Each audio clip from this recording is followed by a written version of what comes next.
আসসালামু আলাইকুম। আজকে আমি আপনাদেরকে দেখাবো ফেসবুক পেজ কিংবা ফেসবুক আইডিতে কেন কপিরাইট আসে এবং কপিরাইট আসলে আপনি কী সমস্যার সম্মুখীন হতে পারেন।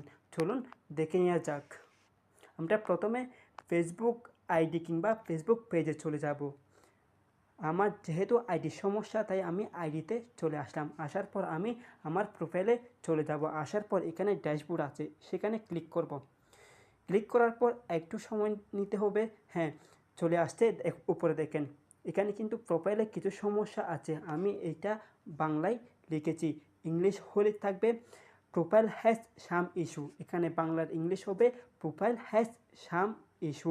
হ্যাঁ, এটা হচ্ছে মূলত কপিরাইট আসছে, তাই এমন একটা বার্তা দিচ্ছে আমাদেরকে যেন সেইটা মেনে চলি আমরা। হ্যাঁ, এখানে দেখেন উপরে লেখা আছে প্রোফাইলে কিছু সমস্যা আছে, অর্থাৎ এটার ইংলিশ হচ্ছে profile has some issue.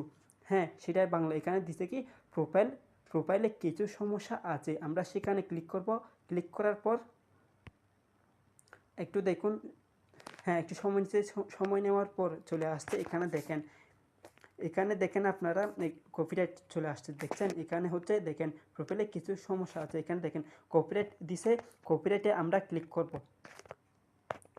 Click করার পর এখানে দেখেন একটা মূলত আমি গত মাসের 21 তারিখ একটা অন্যের ভিডিও আপলোড দিয়েছিলাম কপি করে আমার ফেসবুক আইডিতে, যার কারণে ফেসবুক টিম কপিরাইট স্ট্রাইক দিয়েছে আমাকে। সেখান থেকে কিভাবে আমরা মুক্তি পাবো এবং সেই বিষয় নিয়ে আমরা পরবর্তী একটা ভিডিওতে দেখাবো।